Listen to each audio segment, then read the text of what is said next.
From dark jungles and deep swamps, dense forests,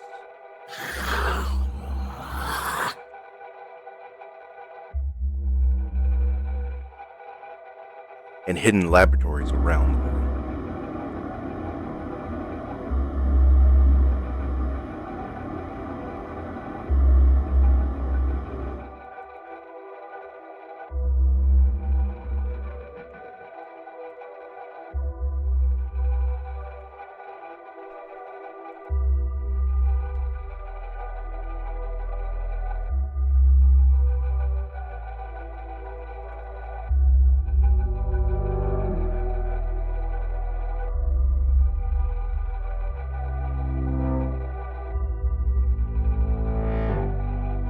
Primal rage, high-tech circuitry,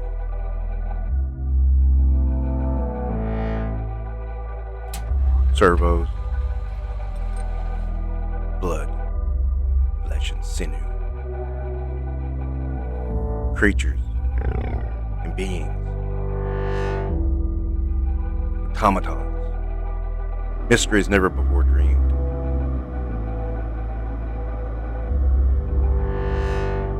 And nightmares never before viewed. Come now and join us for Creepies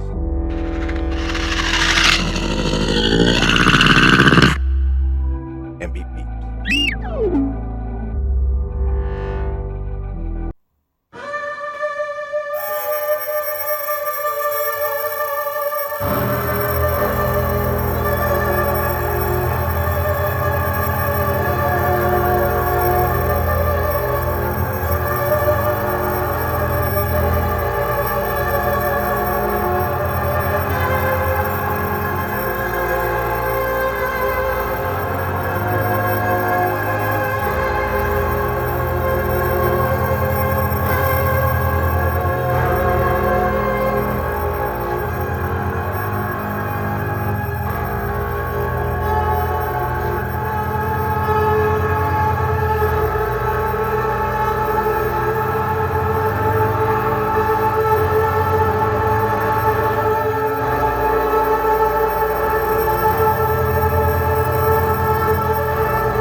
In the collecting world, there is always a slight conundrum. The high-end market. Some of it is really, really fantastic. Some of it is not. You have to ask yourself, is this worth it? Is this worth it to you? And some people say, oh no, you can't assign value. But no, you can assign value because, let's face it, Marvel Legends are getting way out of price. They think they're Mafex. They are not. And that's where a conundrum hit me. Because best figure of the year for 2 years running was a Headless Horseman. First the original version, then the green version, which honestly I kind of liked a little better. Now, my experience with 4 Horsemen is limited. I have Sun Wukong, who I did like, but I thought had a lot of issues. So I debated, and debated, and debated, and debated. Should I go after the figure Obscura? Headless Horseman. He looks good on the glamour shots, but I'm going to really feel like I got this value, because anytime I buy something high-end, after I get it for a while, I feel like probably shouldn't have done that. And I feel guilty. And that's probably how I'm going to feel here. Yet at the same time, I broke down and I bought it. Is it terrible? Is it good? Is it really awesome? Is it really the best figure of the year for 2 years in a row? Really tough one to call. And we're not going to be able to do it until we get it out. So, let's take a look and see what I think. So now I have the Headless Horseman in hand and fool around with him. How do I feel? I mean, I was very tepid about going into this because, like I said before, every time I bought a high-end figure, I kind of have a mild bit of regret at the afterwards. And okay, so all right, actually, I don't feel like overall this is a bad deal.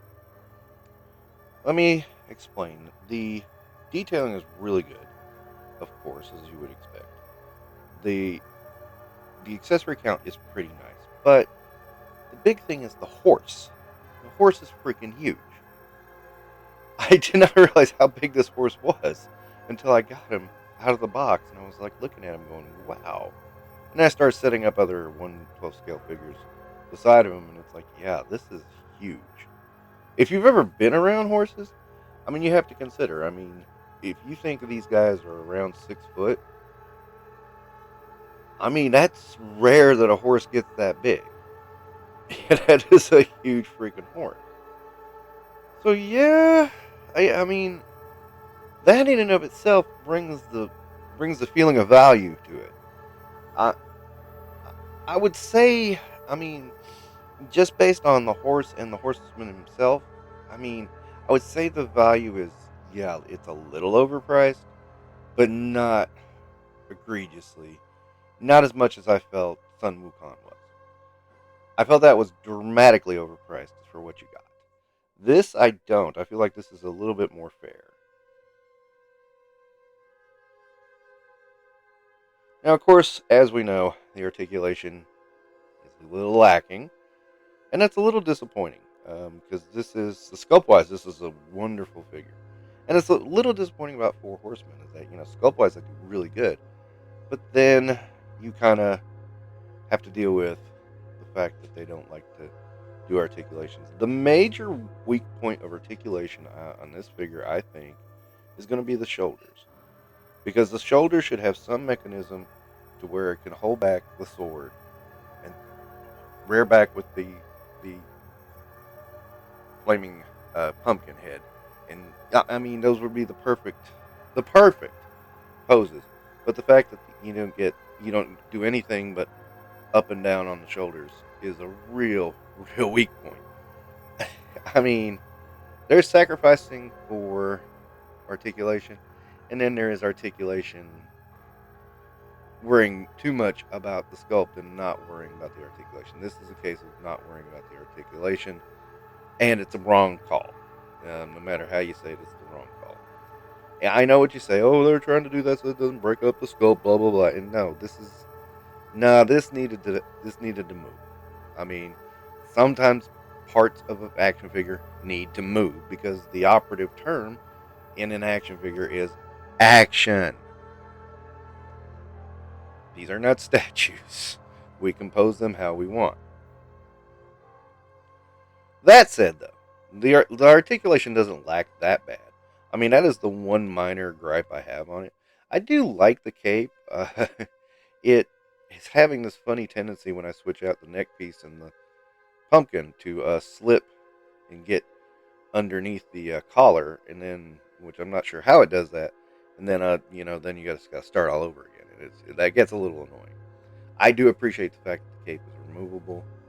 I do think at this price point you could have done some bendy wire or something, and it would have been perfect, phenomenal. Then you could have had this nice flaying cape behind the Headless Horseman, and you can still pull off some decent positions with the cape, uh, but it's not perfect by a long shot. The horse itself, I gotta say, I really like the horse. He's got a lot of green on him. My one gripe would be the bottom of the hooves is a little too bright. And I think that's for the glow in the dark effect, but it's a little too much still. I mean, it really throws you off when you first notice it. But overall, the horse is pretty good. I wish he was a little more stable because I tried to get him in a rearing back pose, and yeah, surprisingly, the horseman will stay on, but the horse will not. He won't do it. I mean, he tries. Um, yeah, I may try it again. I don't know. But yeah, it's really hard to get them that way. And I mean, that would be the coolest pose, was to be the horseman on the back of the horse with the horse rearing back. Yeah, that is just that classic pose. Honestly, I think the horse's articulation is slightly better than the horseman, so that's saying something. I'm used to horses that don't get a lot of articulation. I think one of the best articulated horses I can remember is from the 2008 Indiana Jones line. That was a pretty decently articulated horse. This is actually slightly better, so that surprised me because, and I have not looked into horses that are articulated in this day and age. I'm sure that they are. There's probably some better out there. It's just, I don't have any horses in my stable, as it were. I do wish he had a dedicated scabbard to put the sword. You can kind of set it on the belt, but I don't like it. I don't like that. I just don't dig it. And they could have even put the scabbard on the horse if they wanted to. I mean, it could go any way. But all right, they didn't. That's fine. He just pulls it out of the Highlander magic place. If you watch Highlander, you know what I'm talking about. My another little gripe, is the hands do come off a little bit too easy when I'm switching them out. And then right after I've switched them out, and then I sit them down, and they pop right off again. Yeah, and of course everybody says, "Oh, heat them up, heat them up." I really did not have to heat this up at all to get any movement out of it. My only problem is as good as the horse is articulated, it was kind of hard to get him into poses. Anything other than, hey guys, I'm a horse. And, it's kind of funny because you can kind of do pretty decent poses with the um, Headless Horseman on the back with his pumpkin head, but you can't do anything with the horse. It's weird. I don't know. It's funny. Um, yeah. I mean, I do think this one is that has the value. I like the more colorful nature of the Headless Horseman in this version, too. The previous one was more muted colors and more realistic colors. This is a bit more fantasy with the green flame. I love the green flame. I like the purple for the riding outfit. I like the orange in the cape. Those are all really, really good elements that make this shine. I mean, in some ways, I like this a lot better than the previous release. I'm kind of glad I waited for this release. This is a better release. Really, honestly, I mean, you hear me harp on price all the damn time. I'm always talking about price. So I'm sitting here saying this is a good value. So you got one here. I mean, this works. I do like the way the heads are removable. I like the hand that holds the head, and it has a little ball joint in there that you can put on there. Yeah, that's a little loose and it doesn't flop around. But hey, it's a good idea. I like it. It all works, and that's what you should be thinking of. Anyway, uh, is this figure of the year? It won the Nerdy Awards 2 years in a row. It's good. It's real good. I don't know if I'd go as far as figure of the year. I would have to think about it for a while just to get an idea. There's the potential there. The potential is there. Yeah. I'm trying to think. Okay, Warduke was my figure of the year last year. No, he doesn't beat Warduke to me. No, he does not. I had to think about that. He's good. He's real good, but he can't beat Warduke. So no, Warduke and Alpha. Yeah, I would have to still give figures of the year to Warduke and Alpha. And yeah, that's just those were two just really knockout figures. And the funny part is they came at the beginning of the year. That's just really weird. All right, that'll wrap up Creepies and Beep Beeps. The nice little creepy, and man, I just love The Legend of Sleepy Hollow. It's one of my favorite tales. So, I mean, this made it even sweeter. So, all right, well, thank you for watching, and don't forget to do all the YouTube stuff. I'm try not to sound like everybody else. Get what I'm saying? And take care.